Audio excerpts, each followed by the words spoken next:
All right, let's move into the final hour of a Tuesday show here on the Dave Elswick Show, 101.1 FM, The Answer, and a rare bipartisan alignment on regime change has appeared on Capitol Hill. Pennsylvania Democrat Senator John Fetterman, breaking with his party, once again said he favors the United States intervening in Iran against the tyrannical regime that is reportedly brutally murdering its own citizens in order to retain power. Quote, the ruthless Iranian regime has been callously slaughtering civilians who aren't even involved in the nationwide anti-government protests, horrified witnesses said, as the death toll surged on Tuesday to past 2,000. The New York Post reported that chilling eyewitness accounts of the bloodshed started emerging late Monday after Iranians were finally able to make international calls after authorities cut the country's internet supply as part of its merciless crackdown. On Monday, speaking on possible strikes on Iran, Fetterman said on CNN, quote, these strikes make sense? Absolutely. I do support those things. I'm saying I'm open to that. And I'm actually inspired by the real kinds of courage that those protesters in Iran are demonstrating right now. So I don't know why we can't all want to support that, to back them, and now bring that awful regime to its knees. Well, you can't, because you got so many in your own party, Fetterman, that hate Donald Trump. I mean, absolutely hate him. They've got a bad case of DJT, the disease about Donald Trump, that no matter what he does, it's wrong. Fetterman went on to say, so I don't know why we can't all want to support that, to back them and now bring that awful regime to its knees. Now that's where it's at right now. They're so desperate. They killed the internet. Now they're mowing down their own people. Now they're even so desperate, offering $6 a month or $7 a month as some kind of a payoff. Now, for me, I think we can all agree that the world would be a better, safer, and more just if you just break that regime. Fetterman's rhetoric echoed the words of former Speaker of the House and eminent historian Newt Gingrich, who bluntly stated on X, it is not enough to sympathize with the Iranian people in their struggle to get free from the dictatorship, which is clearly killing dissidents and fighting for its very survival. It is not enough to have government leaders publicly talking about support for the Iranian people but failing to do anything real. It is also not enough to send token support but fail to take the steps necessary to replace this dictatorship. In a few weeks, either the dictatorship will be gone or the Iranian people will have been defeated and suppressed, and a campaign to find the ringleaders and kill them will have begun. There is no middle ground, he continued. The goal of every Western leader should be to destroy the Iranian dictatorship at this moment of its vulnerability. Nothing will do more to move the Middle East toward peace, safety, and prosperity than the destruction of the Ayatollah's dictatorship. The time to act is now. So, did you think you know what Newt Gingrich wants to do, Tom? You think you can figure out what Newt Gingrich thinks that we should do about the problem over Iran? You think that he thinks we should get involved in it? Fetterman's pretty clear about it too. I think more and more people are feeling the same way. If I were the Ayatollah, I would be counting my money up and finding out how much the nearest Dachau is going to cost me over in Moscow, that where I'm going to have to move to and live at, and then he's not for sure safe. He better have a really good security force around him, because I think that some people will be out after his head when they leave that country. Says one person making a statement after the story. This is all nice and fine. It's obvious something has to be done. But do we at least have a realistic plan in place this time for when we get the bad guys and have somebody to replace them? Hannah Livingston says Gingrich and Fetterman are 100% right on this. Now is the time to end the cancer of that regime.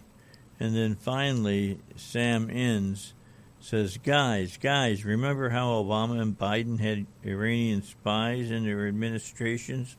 Remember that? Biden literally put an Iranian spy in charge of making, where'd that go? I lost part of it. Now, they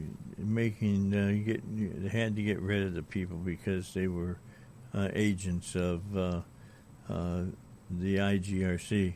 Gingrich and Fetterman are 100% right on this. Now is the time to end the cancer of that regime. And then last but not least, let the dogs of war off the leash.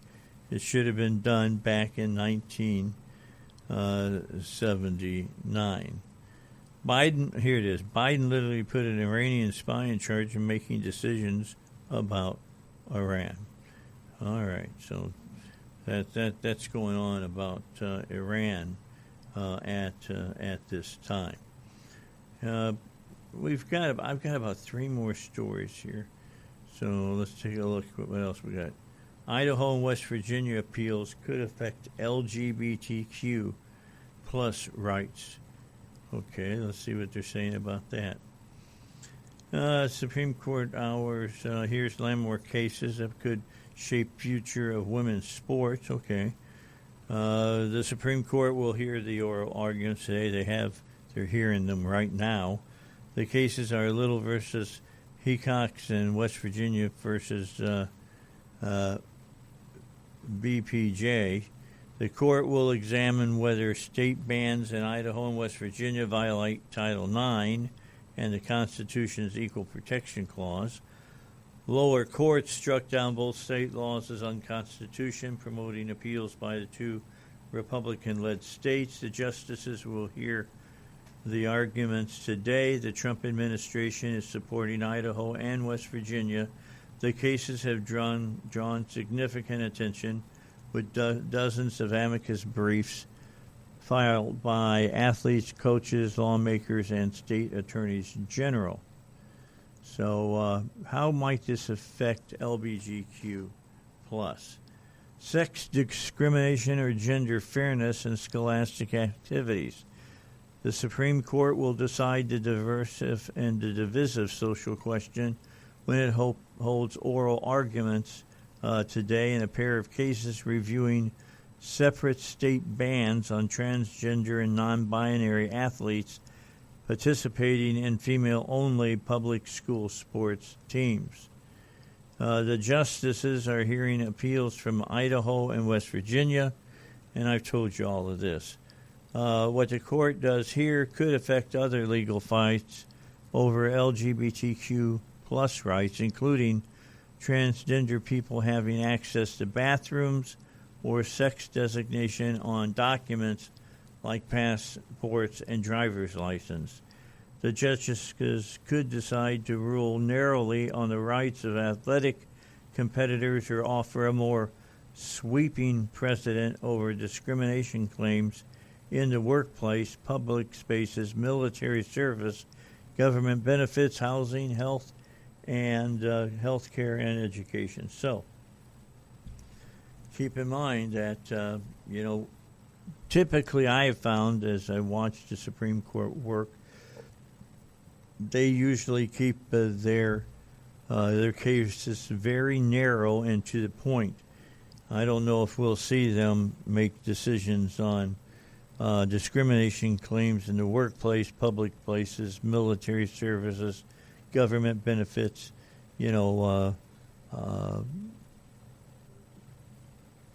women's restrooms and things of that case. There's all kinds of places going on.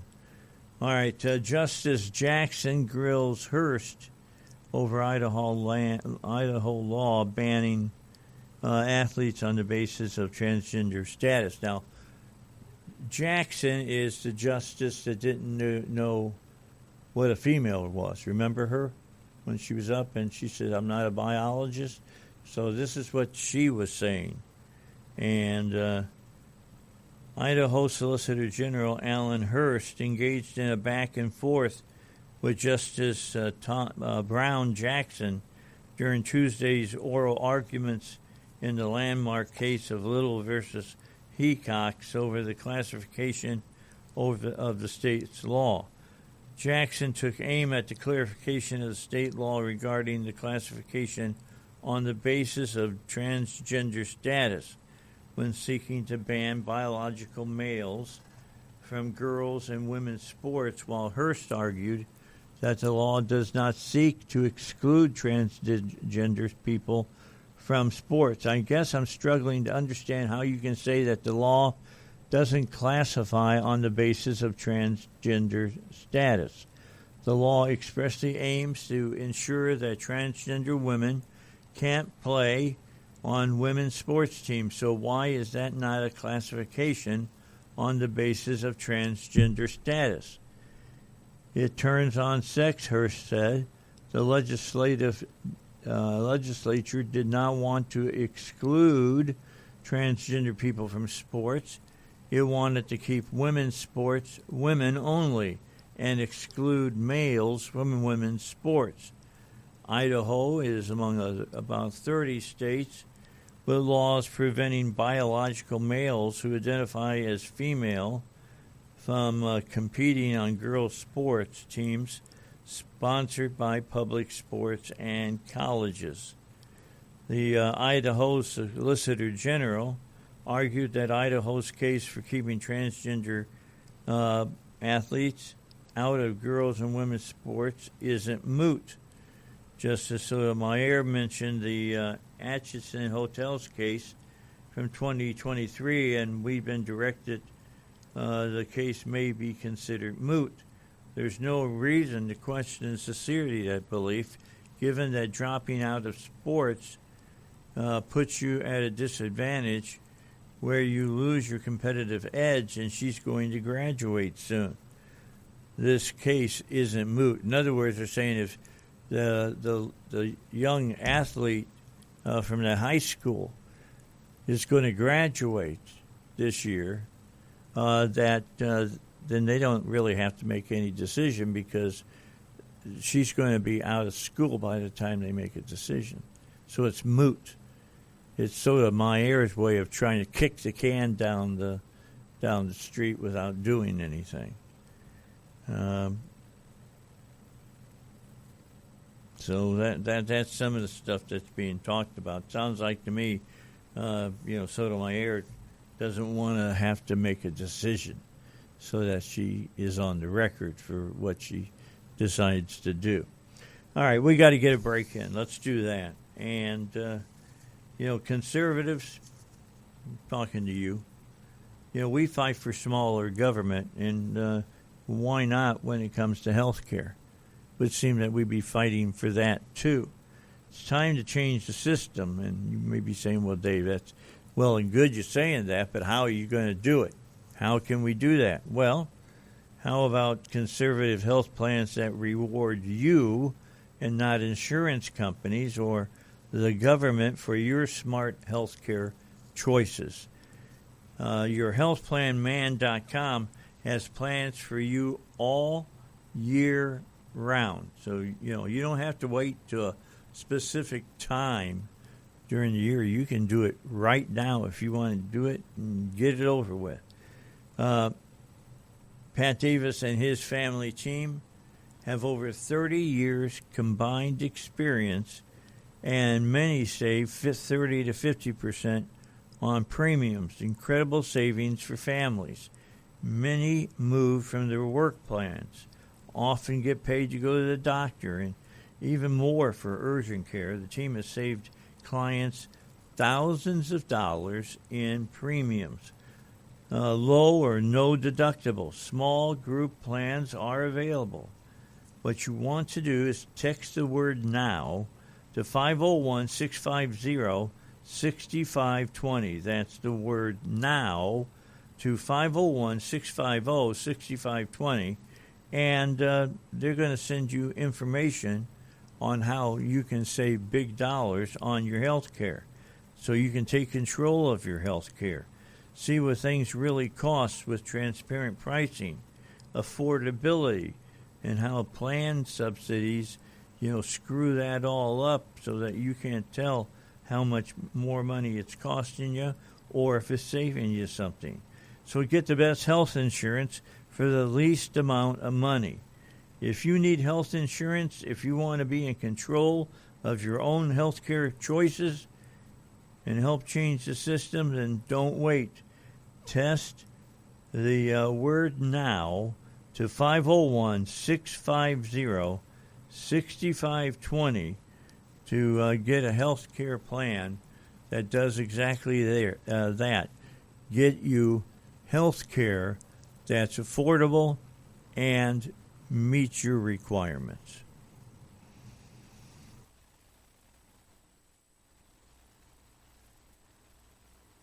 Wallets. The Supreme Court is, of course, hearing oral arguments today on whether states can bar males from competing in women's sports, and how did Minnesota get to where they're at. And there's a lot of things there to find out. Nearly 1 year after retaking the presidency, the White House says President Donald Trump's economic and domestic agenda is starting to pay off. When Trump launched his trade war, the consensus among most economists and Democratic lawmakers was that it would tank the economy, stall the GDP growth. But each month, that data continues to defy those expectations. At the beginning of 2025, the U.S. GDP shrank by 0.5 percentage point. That set off alarm bells in Washington that a recession was looming, and that happened to be under Biden. But in quarter two, GDP grew 3.8 by 8%, and by quarter three, it was up to 4.3%. And based on the latest projections from the Federal Reserve Bank of Atlanta, GDP growth in the final quarter of 2025 was a stunning 5.1%. On Monday, gas prices fell for the seventh straight week. On housing, a mortgage rate fell below 6% for the first time in nearly 3 years, while rents declined for the fifth straight month, and inflation has trended in the right direction for months.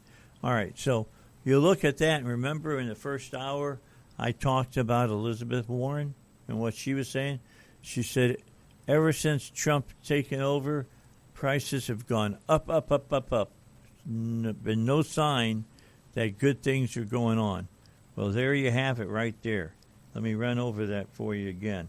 It looks like final part of growth for 2025 was a stunning 5.1%. The economy grew by 5%. On Monday, gas prices fell for the seventh straight week. Fell, not went up, fell. On housing, mortgage rates fell below 6%. Didn't go up, went down. That's for the first time in nearly 3 years, while rents declined for the fifth straight month. Inflation has trended in the right direction for months as well. So That's good news for the president, to say the least. That is very good news for the president. Former Governor Tim Pawlenty talks Minnesota fraud and ICE. The protests gripping Minneapolis over the last few days have come amid federal investigations into widespread fraud, which President Trump is now sending even more agents to investigate. Former Minnesota governor is also being put on notice that that's happening. Let's get to the news real quick, then I'll be back to finish up with you.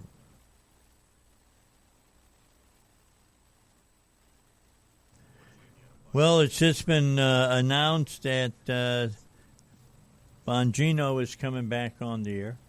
He's going to be back. He left the FBI a couple of weeks ago, and now he is coming back again. He's going to be on Rumble, and he's going to be on between 9 and 11 a.m. our time. So if you want to hear what Bongino says, he'll be on Rumble. Go out and find him and listen to him and see what he has to tell to you about that. Also, Scott Adams, that's the guy who did Dilbert. You remember Dilbert, the comedy comic? Scott Adams has died at 68. Adams, the creator of the comic strip Dilbert, has died after a battle with cancer.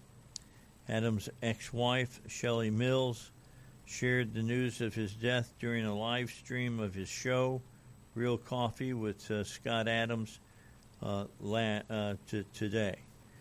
Unfortunately, this isn't good news. She started the 43-minute video. Of course, he waited until just before the show started. He's not with us anymore.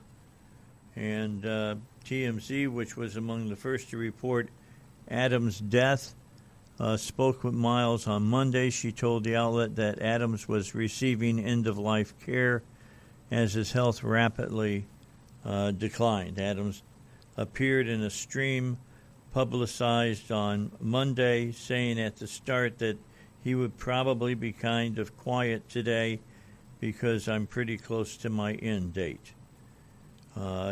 In Tuesday's video, Miles read a final message Adams wrote, dated January of this year. In it, Adams said his body fell before my brain, adding that he was of sound mind as he wrote.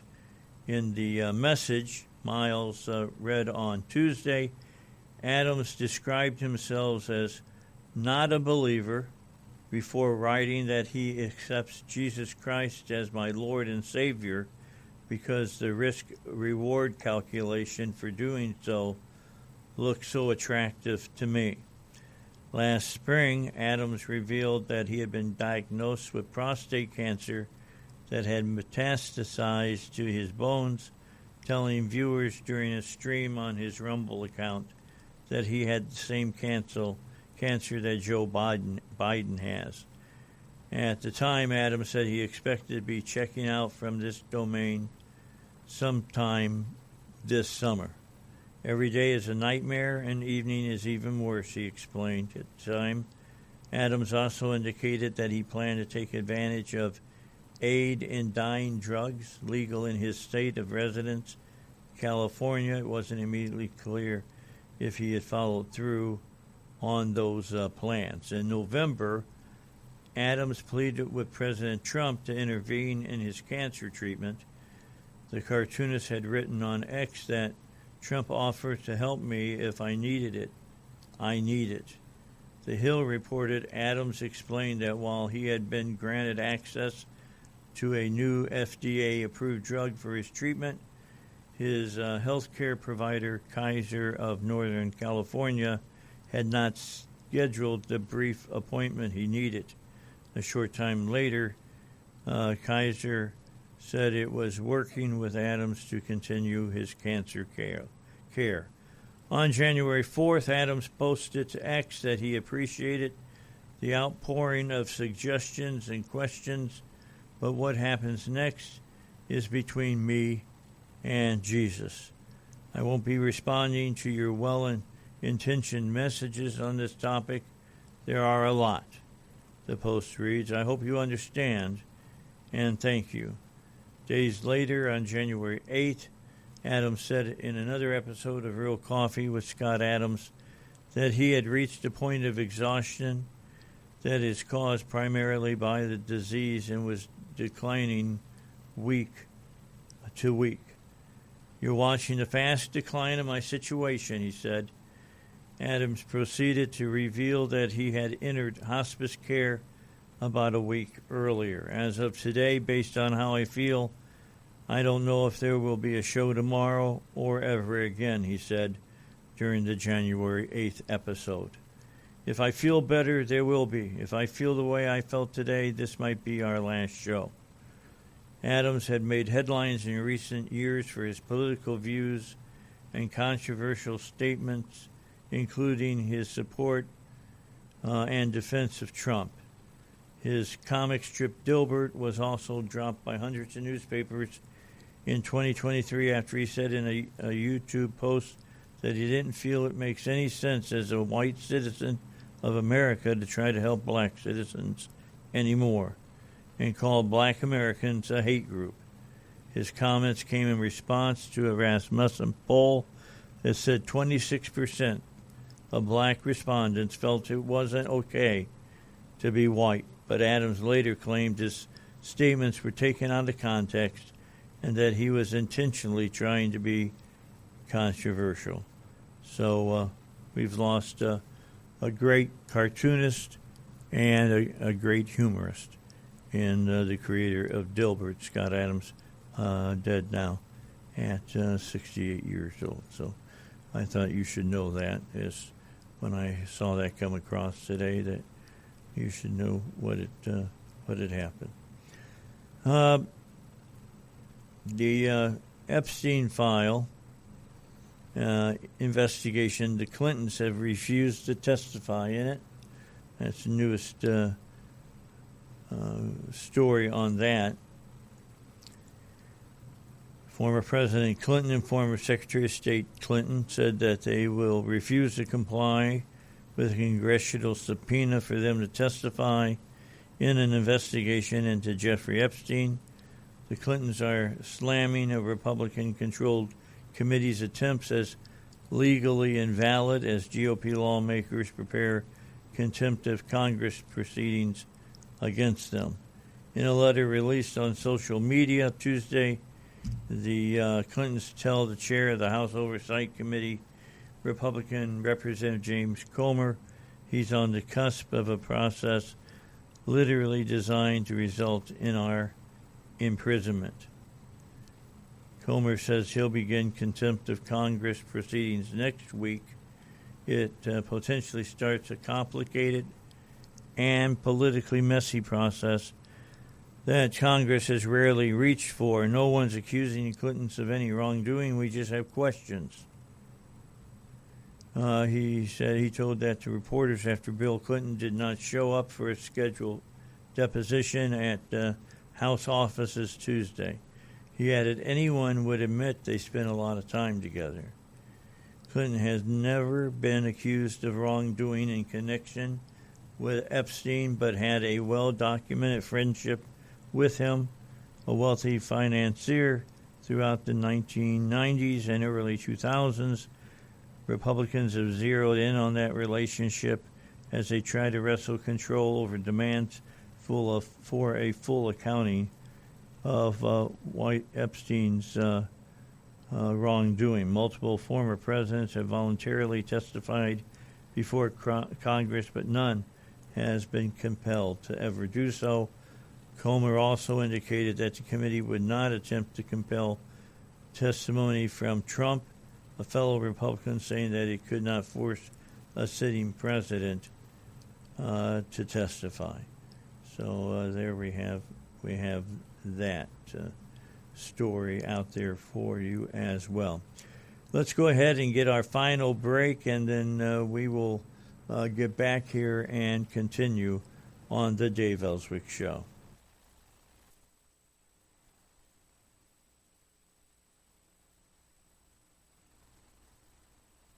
Finish it up for a Tuesday here on the Dave Elswick Show. Remember, no Dave Elswick Show for Friday. Friday, we're doing the last part of our move from the Tower West over to next to where Party Time used to be on Rodney Parham. So we got to make that. So then Monday when I go in, I'll have a key to the door. I'll be the one that opens up the new studio and everything, and we'll get ready to go on the show. And there'll be we'll have a introduction of my new producer that's joining the show, and I think you're going to get excited when you find out who it is. It's somebody that I worked with before that I asked the general manager to look into bringing back, and she's coming back, and it's going to be good to have her here. I'm looking forward to it. All right, final story for you.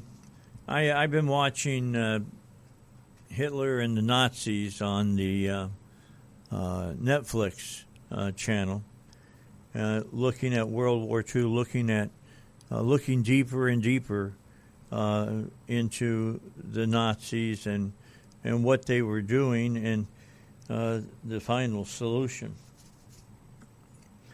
I mean, the bottom line, when you look at the writings from the meetings that Hitler had and Himmler had and all the other those murdering bastards had, they were bound and determined to wipe Jewish people from Europe. They were going to get rid of all of them. And last night's episode was about the final solution, and it was a hard episode to watch. Really was a hard episode to watch. When they first started the extermination process, they were shooting everybody. They would line them up. They were talking about in Kiev, they lined up, are you ready for this? 33,000 people. Marched them to the side of a huge pit that they had driven or dug, and shot each person in the head. It got so bad for the people who were doing the shooting. It's one thing to kill in a war. It's another thing to just kill cold-bloodedly. And they were shipping in all kinds of booze.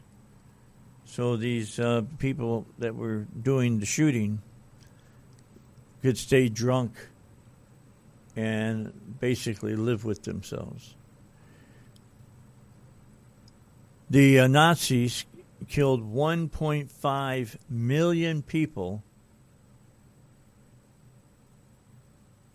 with a bullet to the head. 1.5 million. How do we know? Because they kept lists.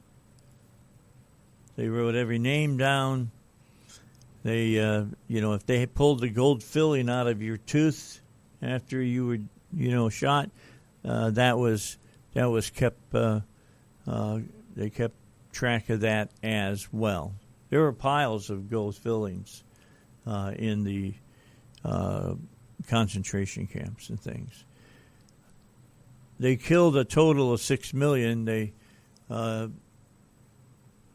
Himmler, head of the SS, decided that they had to begin killing people in some form of industrial way instead of just shooting them one by one. And that's when they started gassing people. And so from my study, they killed about 4.5 million people by marching them into the gas chambers and gassing them to death.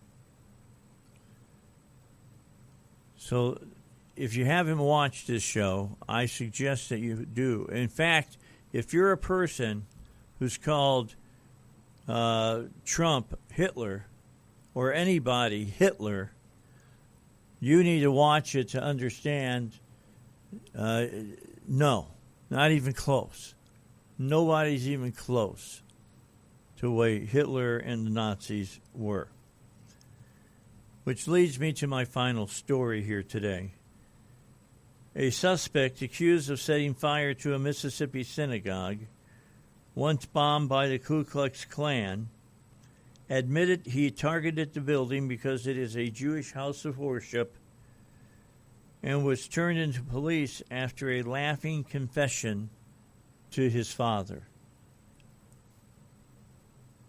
Stephen Pittman, 19, was charged in federal court with maliciously damaging or destroying a building by fire or explosive in connection with the weekend arson at Beth Israel congregation in Jackson, Mississippi. According to an FBI affidavit, Pittman admitted to lighting the fire inside the synagogue, referring to it as, quote, the synagogue of Satan, unquote. Authorities said Pittman's father contacted the FBI after he observed burns on Pittman's ankles, hands, and face, and then heard his son confess to setting the building on fire. Pittman laughed as he told his dad what he did and said he finally got them, the FBI said in the document, according to WLBT-TV. Pittman made his first appearance Monday in U.S. District Court via video from a hospital bed where both of his hands were visibly bandaged. A public defender was appointed to represent him. Prosecution said Pittman faces 5 to 20 years in prison if convicted. When the judge advised him of his rights, Pittman responded, "Jesus Christ is Lord." I hate to tell you this, Mr. Pittman, but evidently Jesus Christ is not your Lord, because he didn't tell you and doesn't want you to go out and burn down synagogues. And Jesus Christ is Jewish as well. Pittman told the judge he is a high school graduate who completed 3 semesters of college. He is scheduled to return to court on January 20th for a preliminary and detention hearing. The fire broke out shortly after 3 a.m. Saturday. No congregants or firefighters were injured, but the blaze caused extensive damage to the synagogue's library and administrative offices. Security footage released by the congregation shows a masked, hooded individual pouring a liquid from a gas can onto the floor and a couch inside the building's lobby. Investigators said Pittman stopped at a gas station beforehand to buy gasoline and removed his vehicle's license plate. He allegedly used an axe to break a window, poured fuel inside the synagogue, and ignited it with a torch lighter. The affidavit said Pittman texted his father a photo of the synagogue before the fire, writing, "There's a furnace in the back." When his father urged him to come home, Pittman allegedly replied that he was due for a home run and said, "I did my research." Investigators later recovered a burned cell phone believed to belong to Pittman, seized a hand torch found by a congregant. 5 Torah scrolls inside the sanctuary were being evaluated for smoke damage. 2 Torah stored in the synagogue's library were destroyed. Another Torah that survived the Holocaust was protected behind glass and was not damaged. The 165-year-old synagogue is the largest one in the state and was previously bombed by the KKK back in 1960. This news puts a face and name to this tragedy, but does not change our resolve to proudly even defiantly continue Jewish life in Jackson in the face of hatred, Beth Israel congregation said in a statement. Attorney General Pam Bondi said in a statement through the U.S. Attorney's Office for the Southern District of Mississippi that she has directed prosecutors to seek severe penalties. This disgusting act of anti-Semitic violence has no place in our country, and unlike the prior administration, this Department of Justice will not let anti-Semitism fester and flourish, Bondi said. So that's the end of the story. And when he goes to court, we'll pick it up for you at that time. Right now, we're out of time. We've got through our 4-hour show today, so we will take a break, and I'll be back with you tomorrow morning. I'll see you on the radio at 7 a.m. Hope you enjoyed the show today. Enjoy your afternoon. It's going to be a beautiful afternoon, 66 degrees with sun. It's the Dave Elswick Show, 101.1 FM,